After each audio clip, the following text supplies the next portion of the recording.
الحمد لله نحمده ونستعينه ونستغفره ونؤمن به ونتوكل عليه ونعوذ بالله من شرور أنفسنا ومن سيئات أعمالنا من يهده الله فلا مضل له ومن يضلله فلا هادي له وأشهد أن لا إله إلا الله وحده لا شريك له وأشهد أن محمدا عبده ورسوله أما بعد فإن خير الحديث كتاب الله وخير الهدي هدي محمد صلى الله عليه وسلم وشر الأمور محدثاتها وكل محدثة بدعة وكل بدعة ضلالة وكل ضلالة في النار. أعوذ بالله من الشيطان الرجيم. بسم الله الرحمن الرحيم. يا أيها الذين آمنوا اتقوا الله حق تقاته ولا تموتن إلا وأنتم مسلمون. يا أيها الناس اتقوا ربكم الذي خلقكم من نفس واحدة وخلق منها زوجها وبث منهما رجالا كثيرا ونساء واتقوا الله الذي تساءلون به والأرحام إن الله كان عليكم رقيبا.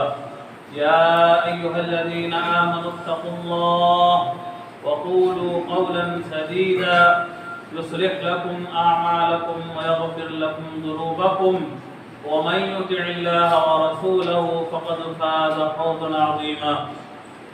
بسم الله الرحمن الرحيم. قاف القرآن المجيد.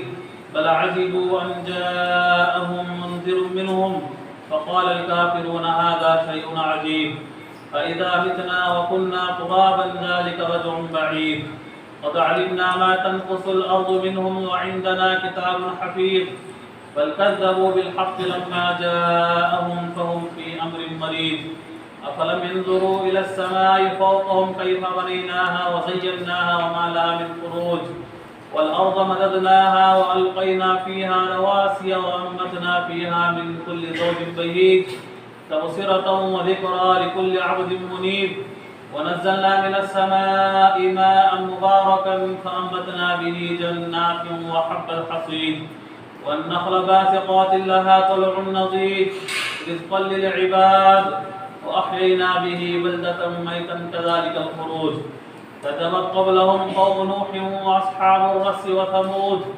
وعاد وفرعون وإخوان لوط وأصحاب الأيكة وقوم تبع كل كذب الرسل فحق وعيد أفعينا بالخلق الأول بل هم في لبس من خلق جديد.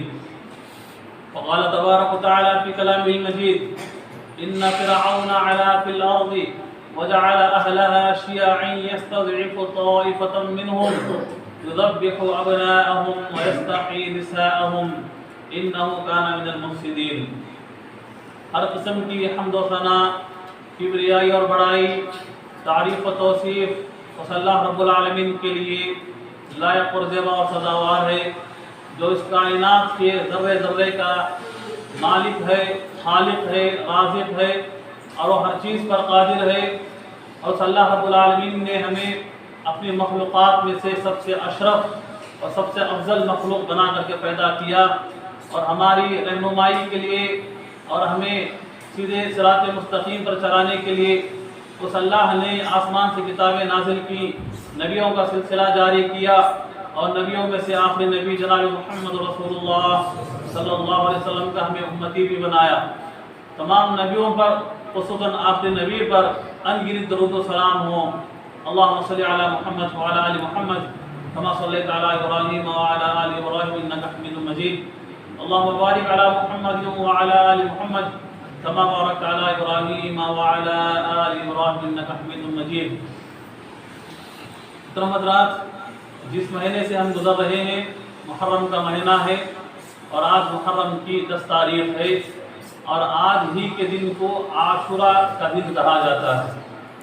اور یہ محرم کا مہینہ تاریخی اعتبار سے، شرعی اعتبار سے اس کے کیا کیا پس منظر ہیں پچھلے جمعہ آپ کے سامنے بیان کیا گیا. تاریخی اعتبار سے کون کون سے واقعات پیش آئے اور شرعی اعتبار سے کون کون سی باتیں ہمارے لیے عمل کے لائق ہیں یہ ساری باتیں آپ کے سامنے بیان کی جا چکی ہیں۔ تاریخ کے اعتبار سے جب یہ مہینہ بہت سارے پہلو اپنے اندر رکھتا ہے، انہی واقعات میں سے ایک واقعہ آپ کے سامنے بتایا گیا، حضرت موسیٰ علیہ السلام اور فرعون کا واقعہ آپ کے سامنے بیان کیا جا چکا ہے۔ بس اسی واقعے کو آپ کے سامنے رکھ کر چند نصیحتیں، چند عبرتیں آپ کے سامنے بیان کرنے کی کوشش کروں گا۔ پورے قرآن کے اندر آپ دیکھیں گے سب سے زیادہ اگر کسی نبی کا تذکرہ آیا ہے، کہیں تفصیل کے ساتھ، کہیں جو ہے مختصر کے طور پر، کہیں بھی آپ پورے قرآن کے اندر دیکھیں گے اکثر و بیشتر زیادہ تر صورتوں میں سب سے زیادہ اگر کسی نبی کا تذکرہ آیا ہے وہ حضرت موسیٰ علیہ السلام کا تذکرہ ہے۔ کہیں بچپنے کا ذکر ہے، کہیں ان کی جوانی کا ذکر ہے، کہیں فرعون کے محل میں پنپنے کا ذکر ہے، کہیں جو ہے ایمان والوں کو لے کر جانے کا ذکر ہے، کہیں جو ہے فرعون کو جو ہے غرق کرنے کا واقعہ بیان کیا گیا ہے۔ تو مختصر یہ کہ پورے قرآن کے اندر سب سے زیادہ اگر کسی نبی کا تذکرہ آیا ہے حضرت موسیٰ علیہ السلام میں۔ سارا واقعہ آپ کو معلوم ہے، حضرت موسیٰ علیہ السلام پیدا کیسے ہوتے ہیں، بارہا اپنے قرآن کی تفسیر میں، کہیں خطبات میں، کہیں دروس میں آپ نے مفصل آپ کو یہ واقعہ آپ کو معلوم ہے، آپ نے سنا ہے۔ حضرت موسیٰ علیہ السلام پیدا کیسا ہوتے ہیں، اور ان کی ماں جب انہیں اندیشہ ہوتا ہے کہ فرعون کا لشکر اور اس کی پولیس ڈھونڈ رہی ہے بچوں کو ذبح کرنے کے لیے، حضرت موسیٰ علیہ السلام کی ماں صندوق میں رکھ کر سمندر میں بہا دیتی ہے۔ وہ صندوق جا کر فرعون کے محل کے پاس آتا ہے۔ فرعون جس ایک بچے کی خاطر سارے بچوں کا جو ہے قاتل بنا ہوا تھا، اور فرعون کے محل کے پاس جیسے صندوق پہنچتا ہے اور فرعون اس بچے کو بھی مارنا چاہتا تھا، لیکن اللہ تعالیٰ نے اس بچے کی محبت فرعون کی بیوی کے اندر ڈال دی، وہ بچہ بچا لیا گیا۔ سارا واقعہ آپ کو جو ہے معلوم ہے۔ بس اس واقعے کی پس منظر میں، اس واقعے کے تناظر میں آپ کے سامنے چند عبرتیں اور نصیحتیں آپ کے سامنے بیان کرنا چاہتا ہوں۔ یہ بظاہر سننے کے لیے ایک واقعہ ہی ہے، بظاہر سننے کے لیے یہ کوئی سٹوری معلوم ہوتی ہے، لیکن اس کے پس منظر میں بہت سارے سبق ہمیں ملتے ہیں، بہت سارے دروس ہمیں ملتے ہیں، بہت ساری نصیحتیں ہمیں حاصل ہوتی ہیں۔ اور خاص کر ہم جیسوں کو، ہم جس ملک میں ہم رہتے ہیں، ملک ہندوستان میں ہم رہتے ہیں، ایسے ملک میں رہتے ہوئے، ایسے باشندوں کو رہتے ہوئے، ایسے مسلمانوں کو جو ہے خاص کر اس واقعے سے ہمیں بہت ساری نصیحتیں حاصل ہوتی ہیں، کیونکہ یہ واقعہ آج کی تاریخ میں پیش آیا ہے۔ محرم کی 10 تاریخ کو ہی یہ واقعہ پیش آیا ہے۔ آئیے کیوں نہ آج کی اس تاریخ میں یہ جو واقعہ پیش آیا ہے، اس واقعے کے تناظر میں کچھ نصیحتیں کیوں نہ ہم سیکھ لیں، کچھ دروس ہم کیوں نہ سن لیں جو ہمارے لیے بہت ضروری اور کام کے لائق ہیں۔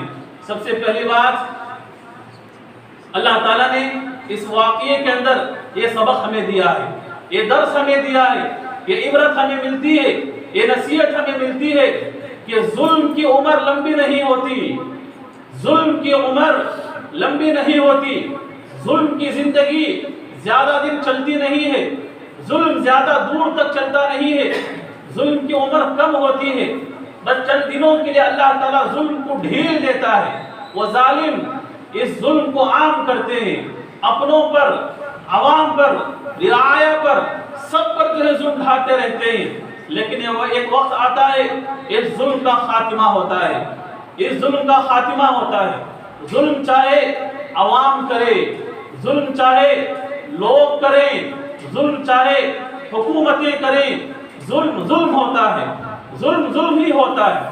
اللہ کا قانون ہے کہ ظلم کو اللہ تعالیٰ ہمیشہ چلنے نہیں دیتا، ظالموں کو اللہ تعالیٰ ڈھیل تو ضرور دیتا ہے، لیکن ظلم کو آگے اللہ تعالیٰ چلنے نہیں دیتا۔ کیا آپ کو معلوم نہیں ہو اسی قصے کے اندر کیسا ظلم آپ نے دیکھا؟ پوری انسانی تاریخ کے اندر آپ کو ایسا واقعہ سننے نہیں ملے گا، چاہے جو ہے حضرت موسیٰ علیہ السلام سے پہلے کا زمانہ ہو یا بعد کا زمانہ ہو، بچوں کو لے کر خاص کر آپ نے ایسا واقعہ آج تک سنا ہی نہیں ہے کہ بچوں کا قتل عام کیا جا رہا ہو، قتل عام کیا جا رہا ہو۔ ایسا دردناک واقعہ، ایسا دردناک ظلم، فرعون نے اپنی پولیس کو چھوڑ دیا تھا، جاؤ محلے محلے، گلی گلی، گھر گھر جا کر کے چھان مارو، اگر کسی کے گھر کے اندر بچہ مل جائے تو سیدھے میرے پاس لے کے آنا اور اس ماں باپ کے سامنے جو ہے زندہ ذبح کر دیتا تھا۔ ایسا ظلم لوگ تو اس وقت سوچتے تھے کہ ظلم ختم نہیں ہوگا، بچوں کا جو ہے یہ ظلم، بچوں پہ یہ ظلم ختم نہیں ہوگا، لیکن اللہ تعالیٰ نے ظلم زیادہ چلنے نہیں دیا۔ دنیا والوں نے، اس وقت رہنے والے لوگوں نے جیسے ظلم کو دیکھا، اپنے آنکھوں کے سامنے اپنے بچے ذبح ہو رہے ہیں، تو اسی دنیا والے میں رہنے والوں نے یہ بھی دیکھا کہ ظالم کا خاتمہ کیسے ہوا ہے، ظالم کا خاتمہ کیسے ہوا ہے۔ یہ اللہ کا قانون ہے کہ اللہ تعالیٰ قیامت سے پہلے اسی سرزمین پر ظالم کو ہمیشہ رسوا کر کے، ذلیل کر کے اس کے انجام تک اللہ تعالیٰ پہنچاتا ہے۔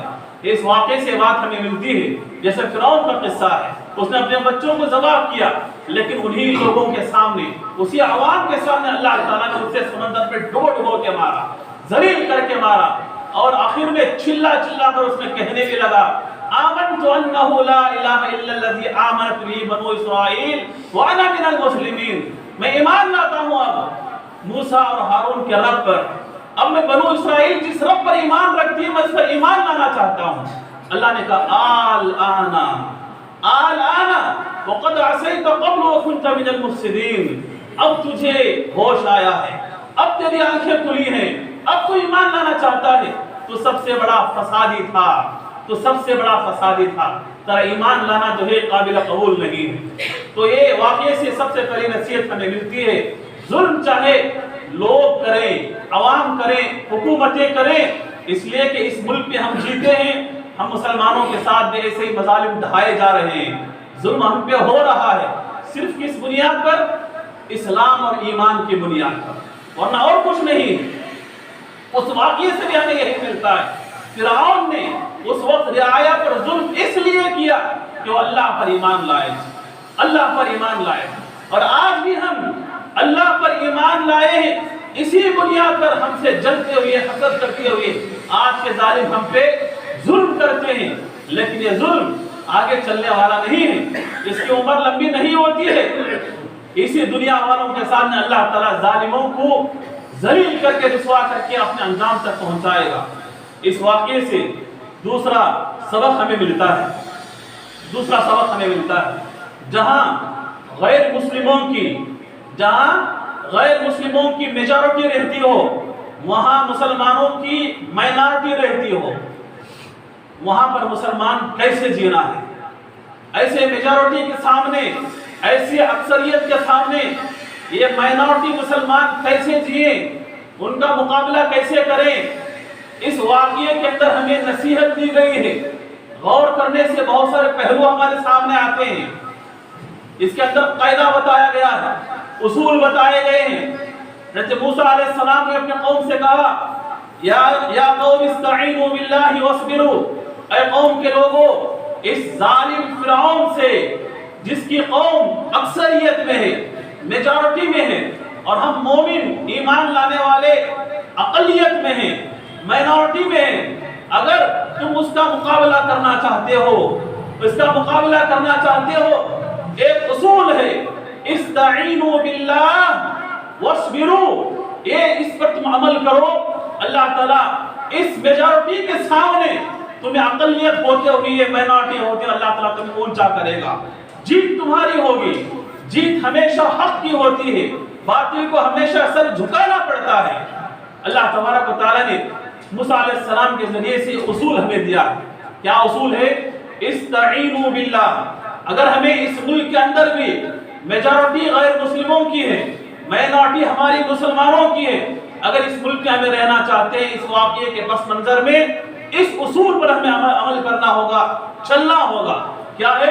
استعینوا باللہ۔ ہم اللہ کے ہو جائیں، اللہ ہمارا ہو جائے گا۔ ہر معاملے میں ہم اللہ سے مانگے، مدد اللہ سے، دعا اللہ سے، عبادت اللہ سے، رکوع اسی کے لیے، سجدہ اسی کے لیے، ہماری نظر و نیاز اسی کے لیے، ہمارا ایمان مضبوط ہو، توحید ہماری مضبوط ہو۔ جب ہمارا رشتہ، ہمارا ناطہ اللہ سے جڑ جائے گا، ہم اللہ کے ہو جائیں گے، اللہ ہمارا ہو جائے گا۔ وَاصْبِرُوا، دوسرا اصول یہ ہے کہ ایسے ظلم کے اوقات میں، ایسے ظلم کے وقت پر ہم صبر کریں، صبر سے کام لیں، یہ دو اصول ہیں ہمارے لیے، اس واقعے سے ہمیں ملتے ہیں۔ حضرت موسیٰ علیہ السلام نے قوم سے پکار کے کہا یا قوم استعینوا باللہ واصبروا ان الارض للہ، ان الارض للہ، اے میرے قوم کے لوگوں اگر اس ظالم فرعون سے مقابلہ کرنا چاہتے ہو، اللہ سے اپنا کنیکشن جوڑ لو، اللہ سے اپنا لو لگا لو، اللہ کے ہو جاؤ، اللہ تمہارا ہو جائے گا، اور صبر کا دامن تھام لو، صبر کا دامن تھام لو، صبر میں تم جڑ جاؤ۔ ان الارض للہ، یہ زمین اللہ کی ہے، یہ حکومتیں اس پر کسی اور کی زیادہ دن چلتی نہیں ہیں، اس پر حکومت صرف اللہ کی چلے گی، اللہ کا قانون چلے گا، اللہ کا اصول چلے گا، رب کی دی ہوئی کتاب کے مطابق زمین پر عمل ہوگا، یہ زمین اللہ کی ہے۔ ان الارض للہ یورثها من یشاء من عبادہ، اس زمین پر حکومت اللہ تعالیٰ اپنے بندوں پر جسے چاہتا اللہ تعالیٰ دے دیتا ہے، جسے چاہتا اللہ تعالیٰ دے، اللہ کی مرضی ہے۔ تو یہ سبق ہمیں ملتا ہے اس واقعے سے کہ اگر اس ملک میں بھی ہمیں جینا ہے تو اس اصول پر ہمیں عمل کریں، اس اصول پر ہمیں عمل کریں۔ یہ زمین اللہ کی ہے، ہم اللہ کے ہو جائیں، اللہ ہمارا ہو جائے گا، صبر سے کام لیں، اللہ سے دعائیں کریں، اللہ تبارک و تعالیٰ ہمارے دن اچھے لا سکتا ہے۔ اچھے دن لانے والے وہ ظالم نہیں ہیں، اللہ ہمارے لیے اچھے دن لا سکتا ہے۔ اسی طریقے سے اللہ تبارک و تعالیٰ نے سورہ اعراف کے اندر ذکر کیا، سورہ اعراف کے اندر ذکر کیا جب مومنوں نے، موسیٰ علیہ السلام پر ایمان لانے والوں نے اس دو اصول پر کام کیا، عمل کیا کہ اللہ سے انہوں نے اپنا رشتہ جوڑا اور صبر سے کام لیا، تو اللہ کی مدد کیسے آئی؟ اللہ کی مدد کیسے آئی؟ سورہ اعراف آیت نمبر 130 کے اندر آپ پڑھیں گے، تفصیل کے ساتھ سارا واقعہ موجود ہے۔ وَلَقَدْ أَخَذْنَا آلَ فِرْعَوْنَ بِالسِّنِينَ وَنَقْصٍ مِّنَ الثَّمَرَاتِ، سب سے پہلا عذاب، سب سے پہلا عذاب، دیکھو ڈٹ جائیں ہم صبر کے ساتھ، اللہ کے ساتھ ہم لو لگا لیں، اپنا رشتہ اللہ سے جوڑ لیں، اللہ کی مدد ہمیں ضرور آتی ہے۔ کیسے آتی ہے؟ اللہ نے اس واقعے سے ہمیں بیان کیا، وَلَقَدْ أَخَذْنَا آلَ فِرْعَوْنَ بِالسِّنِينَ وَنَقْصٍ مِّنَ الثَّمَرَاتِ، قرآن گواہی دیتا ہے کہ جب موسیٰ علیہ السلام کی قوم پر ظالموں کا ظلم اونچا ہو گیا، ظلم سر سے اونچا ہو گیا، اللہ کا عذاب کیسے آیا؟ بالسنین، قحط سالے کی وجہ سے، قحط یعنی آسمان سے بارش بند ہو گئی، زمین سے غلہ اگنا بند ہو گیا، وَنَقْصٍ مِّنَ الثَّمَرَاتِ، پھلوں کے لیے، روزی روٹی کے لیے ترسنے لگے، یعنی دوسرے الفاظ میں کہا جائے وہاں کی معیشت کو اللہ نے ختم کر دیا، وہاں کی اکانومی کو اللہ نے ڈبو دیا۔ یہ سب سے پہلا عذاب اللہ تعالیٰ ظالموں کے اوپر کہ قحط کے ذریعے سے اور اکانومی کے ذریعے سے معیشت اللہ تعالیٰ وہاں کی تباہ کر دیا، اور لوگ روزی کے لیے جو ہے منگنے لگے اور در در کی ٹھوکریں کھانے لگے۔ صرف اتنا ہی نہیں، اور عذاب اللہ نے لایا، ایک کے بعد اللہ تعالیٰ عذاب لایا۔ دوسرا عذاب کیا تھا؟ اسی آیت کے اندر موجود ہے، فَأَرْسَلْنَا عَلَيْهِمُ الطُّوفَانَ، اللہ نے اس قوم پر، ظالم قوم پر، فرعون کی قوم پر اللہ تعالیٰ نے طوفان کا عذاب لایا، سیلاب کا عذاب لایا، بارشوں کا اللہ نے عذاب لایا۔ وہ بارش ایسی بارش کے گاؤں کے گاؤں ڈوبنے لگے، گھر کے گھر ڈوبنے لگے، تاکہ انہیں نصیحت حاصل ہو کہ صبر کرنے والوں کا پیمانہ کیسے لبریز ہوتا ہے، صبر کرنے والوں کا جو ہے اللہ تعالیٰ پھل کیسے دیتا ہے صبر کرنے والوں پر، کہ ایسے طوفان، ایسی بارش، ایسا سیلاب کہ ان کی بستیاں ڈوب گئی، گھر ڈوب گئے، سڑکیں ان کی برباد ہو گئی، ان کی تہذیبیں مٹ گئی ان کی۔ تیسرا عذاب کہ اللہ نے لایا، ایک کے بعد ایک عذاب۔ آپ سورہ اعراف پڑھیں گے تو پتہ چلے گا تفصیل کے ساتھ۔ اللہ نے کہا والقمل، جوؤں کا عذاب، یہ جو سروں کے اندر بالوں میں رہتے ہیں، یہ جو کا عذاب اللہ نے لایا۔ سروں کے اندر جو، کپڑوں میں جو، بدن کے اندر جو، جہاں رہتے تھے ہمیشہ کھجلاتے، ایسی سزا اللہ نے انہیں دی، ایسا عذاب اللہ نے انہیں دیا کہ وہ رہتی دنیا تک کے لیے قیامت کی آیت بن کر کے رہ گئے، تاکہ قیامت تک آنے والے جان لیں ظالموں کا انجام کیا ہوتا ہے۔ یہ واقعہ، یہ آج کے دن جو واقعہ پیش آیا ہے، یہ فرعون کا واقعہ، حضرت موسیٰ علیہ السلام کی زندگی کا واقعہ، یہ صرف یوں ہی قصہ بول کر گزر جانے کا نہیں ہے، اس سے عبرتیں حاصل ہوتی ہیں، نصیحتیں حاصل ہوتی ہیں۔ تو تیسرا عذاب چوتھا عذاب اللہ تعالیٰ نے جوؤں کا عذاب دیا۔ جیسے یہ ختم ہوا اس کے بعد اللہ نے پھر ساتھ ایک اور عذاب دیا، والضفادع، والضفادع مینڈکوں کا عذاب۔ یہ جو مینڈک پانی میں رہتے ہیں، یہ جو گٹروں میں رہتے ہیں، یہ مینڈک، ایسے مینڈک اللہ تعالیٰ نے عذاب دیا۔ گھر میں دیکھو تو مینڈک، کہیں باہر جاؤ تو پاؤں میں مینڈک، اور کھانے میں دیکھو برتنوں میں مینڈک، جہاں بستروں میں سونے کے لیے جاؤ تو مینڈک، مینڈک ہی مینڈک کا عذاب انہیں آ گیا۔ ایسے پریشان ہو گئے، ایسے پریشان ہو گئے۔ اس کے بعد اللہ تعالیٰ نے اس کو بھی ٹال دیا۔ ایسے ہی بس نہیں ہوا، پھر ایک عذاب اللہ تعالیٰ نے لایا، والدم، خون کا عذاب۔ خون کا عذاب اللہ تعالیٰ نے دیا ظالموں کے اوپر، خون کا عذاب۔ دیکھنے کے لیے بظاہر یہ برتن میں گلاس میں پانی لگتا تھا، پینے کے لیے لو تو خون بن جاتا تھا، ندیاں وہاں کے خون کی، تالاب وہاں کے خون کے، سمندر وہاں کے خون کے، اپنے گھر کے اندر پینے کے لیے پانی لیتے تو خون بن جاتا تھا۔ یہ اللہ تعالیٰ نے سزا ظالموں کو کب دی؟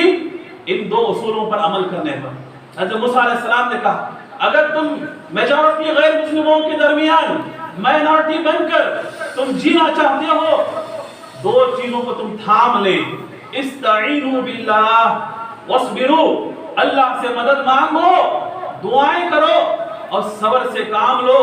تو قرآن گواہی دیتا ہے کہ ان دو اصولوں پر عمل کرنے کی وجہ سے اللہ نے ظالموں کو دنیا ہی میں سزا دے کر کے بتلایا کہ ظالم کی عمر لمبی نہیں ہوتی، ظلم کا انجام اسی دنیا میں اللہ تعالیٰ ختم کر دیتا ہے، اور دنیا والوں کے سامنے اللہ تعالیٰ ظالموں کو ذلیل کر کے بتاتا ہے کہ دیکھو ظالم کا انجام یہ ہوتا ہے، ظالم کا انجام یہ ہوتا ہے۔ تیسری چیز جو اس واقعے سے ہمیں ملتی ہے، تیسرا نقطہ، تیسرا سبق، تیسرا درس ہمیں ملتا ہے اس واقعے سے، اللہ تعالیٰ جس کی حفاظت کرنا چاہتا ہے، اللہ جس کی حفاظت کرنا چاہتا ہے ظالموں کی گود میں رکھ کر بھی اسے پالتا ہے، ظالموں کے گود میں رکھ کے بھی اللہ تعالیٰ اس کی حفاظت کرتا ہے۔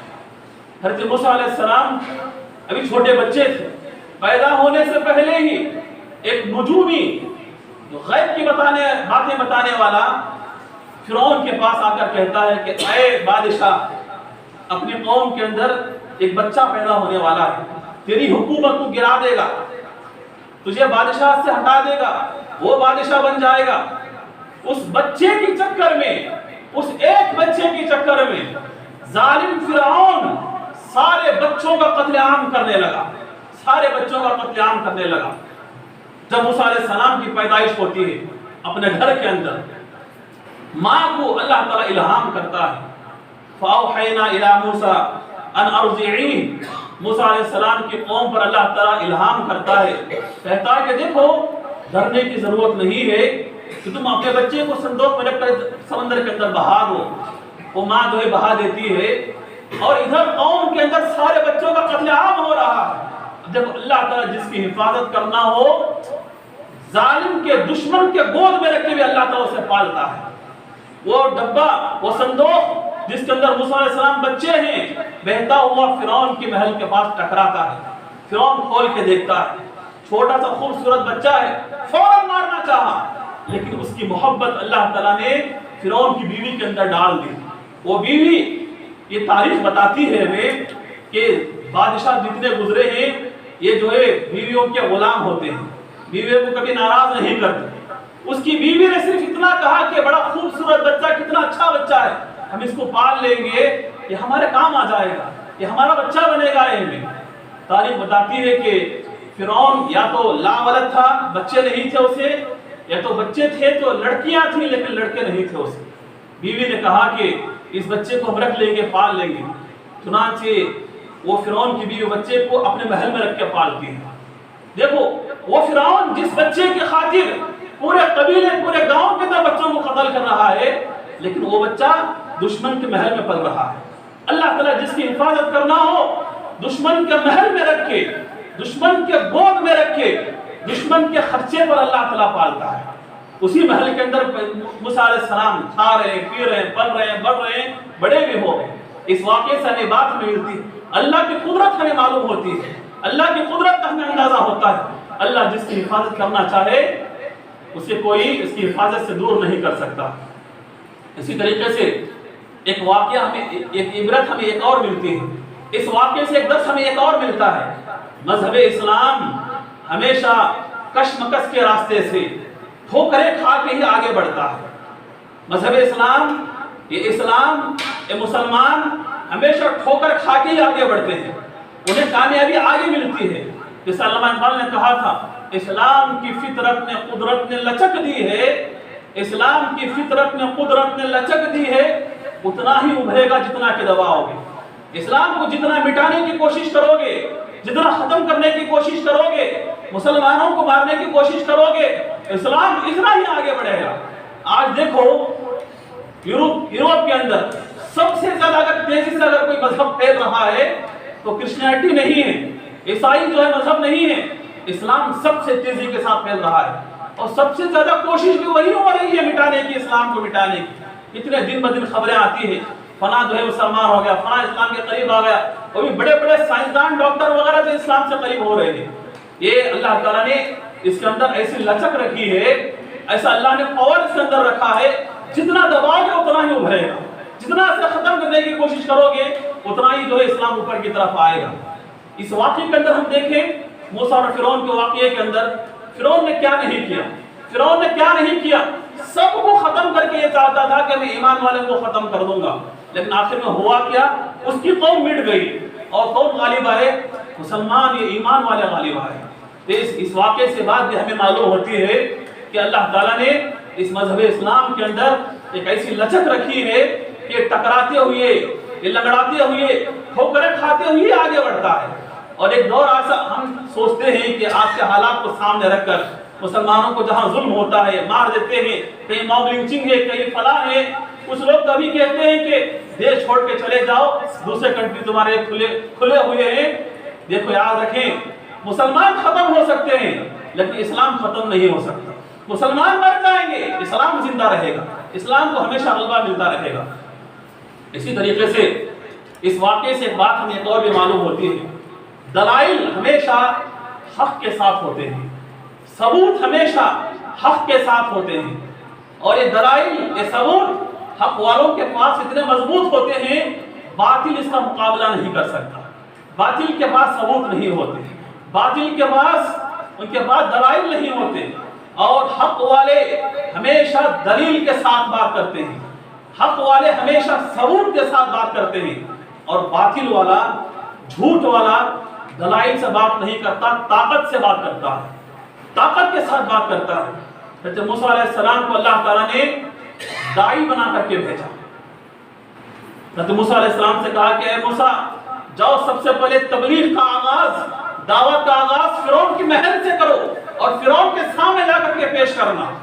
موسیٰ علیہ السلام جب محل کے اندر آئے، فرعون سے دین کی دعوت دے رہے ہیں، دلائل اتنے مضبوط ہیں، ثبوت ایسے ہیں، فرعون کے پاس کوئی جواب نہیں، جواب دینے کے لیے کوئی اس کے پاس ثبوت نہیں، دلیل نہیں ہے۔ اب آیا طاقت کے اوپر، کہا کہ فرعون نے کہا کہ لَأَجْعَلَنَّكَ مِنَ الْمَسْجُونِينَ، کہ اے موسیٰ اگر تو باز نہیں آئے نا تو میں تجھے قید کر دوں گا۔ اب یہاں طاقت کا اس نے استعمال کیا، میں تجھے قید کر دوں گا، اور اس نے ظلم کرنے کا اس نے ٹھان لیا۔ اور یہی نہیں، جب جادوگروں کا آمنا سامنا ہوا، جادوئی مناظرہ ہوا، ایک طرف اکیلے موسیٰ علیہ السلام ہیں، ایک طرف سینکڑوں کی تعداد میں جادوگر ہیں، جب وہاں پر مناظرہ ہوا، جادوئی مناظرہ ہوا، تو سارے کے سارے جادوگر قصے کا آخر میں جب سارے جادوگر جو ہے مسلمان ہو گئے، ایمان لائے، تو اس وقت وہاں پر کیا کیا فرعون نے؟ یہاں طاقت کا اس نے استعمال کیا، کہا کہ اگر تم اس رب پر ایمان جو لائے اس سے باز نہیں آؤ گے، تمہارے ہاتھ پیر کاٹ دوں گا، ہاتھ پیر کاٹ دوں گا، سولی پر چڑھا دوں گا۔ یہ واقعے سے بات ہمیں معلوم ہوتی ہے، حق والے ہمیشہ دلیل سے بات کرتے ہیں، ثبوت رکھ کر کے بات کرتے ہیں، اور باطل جھوٹا انسان ہمیشہ طاقت کی بنیاد پر جو ہے ڈرانے کی کوشش کرتا ہے۔ اس ملک میں ہم رہتے ہیں، ثبوت ہمارے پاس ہے کہ ہم مسلمان ہیں، اللہ پر ایمان لائیں، دلائل ہمارے پاس ہیں، قرآن ہمارے پاس ہے، نبی ہمارے ہیں، اور یہ ظالم حکومتیں ہمیں ڈراتی ہیں، مارنے کی، دھمکانے کی، ملک چھوڑنے کی، لیکن جیت ہمیشہ حق کی ہوتی ہے، جیت ہمیشہ سچ کی ہوتی ہے، اور ہار ہمیشہ باطل اور جھوٹ کی ہوتی ہے۔ یہ بات بھی ہمیں واقعے سے معلوم ہوتی ہے۔ اسی طریقے سے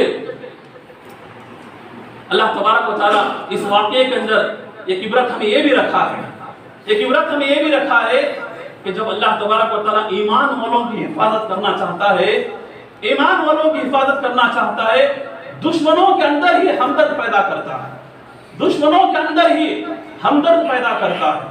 کیسے؟ حضرت موسیٰ علیہ السلام جب اپنے ہاتھ سے قبطی کا قتل ہو گیا، فرعون کے محل میں پلاننگ ہو رہی ہے، چرچے ہو رہے ہیں کہ موسیٰ کو قتل کرنا ہے، پکڑ کے لانا ہے۔ ان کی فوج میں، ان کے فرعون کی ماتحت رہنے والے لوگوں میں ایک شخص جس کے دل میں اللہ تعالیٰ نے ہمدردی دی، بھاگتا ہوا دوڑتا ہوا چپکے سے آیا، موسیٰ علیہ السلام کو بتا دیا، اے موسیٰ اب تمہیں یہاں رہنا نہیں ہے، وہاں فرعون اور اس کی ساری لشکر تمہیں پکڑنے کے لیے آ رہے ہیں، فوراً نکل جاؤ یہاں سے۔ دیکھو وہ شخص کہاں سے آیا؟ اللہ تعالیٰ نے ہمدرد کو پیدا کیا وہاں۔ یہ تاریخ ہمیں بتاتی ہے، وہ تاریخ چھوڑو، اللہ کے نبی صلی اللہ علیہ وسلم کو دیکھو، اللہ کے نبی صلی اللہ علیہ وسلم کا سارا خاندان دشمن ہو گیا، خود ان کے چچا ابو لہب سب ان کے دشمن ہو گئے، لیکن آخر میں ساتھ کون دیا؟ خود ان کے چچا ابو طالب نے، اللہ نے ان کے اندر ہمدردی ڈالی۔ پھر اس کے بعد ہجرت کرنے کی بات آئی، مکہ چھوڑ کر مدینہ جانے لگے، خفیہ راستے سے، چھپے ہوئے راستے سے جانا تھا، راستہ معلوم نہیں تھا اللہ کے نبی صلی اللہ علیہ وسلم کو۔ اللہ کے نبی کے ساتھ ابو بکر تھے، تیسرا ایک اور شخص تھا، کون تھا معلوم؟ خفیہ راستہ بتانے والا، مشرک تھا، مشرک کافر تھا، لیکن ہمدرد تھا، اس کے اندر ہمدردی تھی۔ تو اللہ تعالیٰ اس واقعے سے بتایا ہے، اللہ جس کی حفاظت کرنا چاہتا ہے دشمنوں کے صفوں میں ہمدردوں کو پیدا کرتا ہے، دشمنوں کے صفوں میں ہمدردوں کو پیدا کرتا ہے۔ اور آخری بات اس واقعے سے ہمیں معلوم ہوتی ہے، دعاؤں سے حالات بدلتے ہیں، دعاؤں سے حالات بدلتے ہیں۔ دعا مومن کا ہتھیار ہے، دعا مومن کا سہارا ہے، دعا ہمارا سب سے بڑا ہتھیار ہمارا ہے، ہمارا سہارا ہے۔ دعا کو کبھی ہم پیچھے نہ کریں۔ حضرت موسیٰ علیہ السلام کو اللہ نے کہا کہ جاؤ فرعون کے سامنے دعوت کا کام کرو، تبلیغ کا کام کرو۔ موسیٰ علیہ السلام ڈر گئے، کہا کہ اللہ جو فرعون مجھے قتل کرنے کے پیچھے لگا ہوا ہے، میں اتنے سالوں کے بعد آج اس کے سامنے جا رہا ہوں، مجھے چھوڑے گا نہیں ہو۔ ڈر گئے موسیٰ علیہ السلام، کہا کہ وَيَضِيقُ صَدْرِي وَلَا يَنطَلِقُ لِسَانِي، اے اللہ میرا سینہ ڈر کے مارے تنگ ہو رہا ہے، اور اس کے سامنے جاؤں گا تو بول نہیں پاؤں گا میں، وَلَا يَنطَلِقُ لِسَانِي، میری زبان بات نہیں کر سکے گی۔ لیکن اللہ موسیٰ علیہ السلام نے دعا بھی کی۔ دیکھو دعا یہاں کام آئی، مشہور دعا، اب سب کو معلوم ہے موسیٰ علیہ السلام کی دعا کون سی؟ رب اشرح لی صدری ویسر لی امری واحلل عقدۃ من لسانی یفقہوا قولی۔ اے اللہ ٹھیک ہے تیرا حکم ملا ہے، میں تبلیغ فرعون کے سامنے کروں گا، لیکن میری ایک التجا ہے، ایک دعا ہے، رب اشرح لی صدری، اللہ تو میرے سینے کو ہلکا کر دے، جو ڈر میرے دل میں ہے اس کے سامنے جانے سے میں ڈروں گا، اللہ میرے سینے کی تنگی کو دور کر دے، ہلکا کر دے، ویسر لی امری، جو حکم تو نے مجھے دیا ہے یہ معاملہ، یہ کام میرے لیے آسان کر دے، واحلل عقدۃ من لسانی یفقہوا قولی، اور میرے زبان کے اندر جو لکنت ہے، جو صحیح سے بول نہیں پاتا ہوں، توتلی زبان تھی، اس کے سامنے جاؤں گا تو صحیح سے سمجھے گا نہیں، میرا مذاق اڑائے گا، اللہ میری زبان کے اندر ایسی طاقت دے کہ میں بولوں تو سمجھ میں آئے، یفقہوا قولی، میری بات کو سمجھ لے۔ موسیٰ علیہ السلام نے دعا کی تو فوراً آگے کی آیتوں میں جب آپ دعا پڑھیں گے، آگے کی آیتوں میں اللہ نے کہا کہ ٹھیک ہے میں نے تمہاری دعا سن لی ہے، اب تم کام میں نکل جاؤ، دعوت کے کام میں تم لگ جاؤ۔ تو دعا اللہ تعالیٰ فوراً بھی قبول کرتا ہے، فوراً